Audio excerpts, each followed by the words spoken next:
চিৎকার করছিস কেন? কিসের এত চিৎকার? আয় বাবা, কি কি হলো? কি হয়েছে? কে কি করলো? কে কি করলো তোমার সাথে? কে কি করলো? ই বাবা, রেগে গেছো? রেগে গেছো কেন তো? কি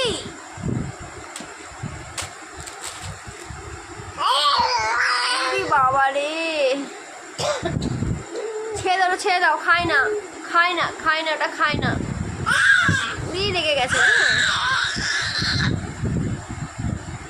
ঠিক আছে, এদিকে এসো, দিয়ে দাও। দিদুনের মোবাইলটা মুখে দেয় না, ছেড়ে দাও। নোংরা জিনিস বাবা, দেয় না। রেগে গেছো কেন তুমি এত?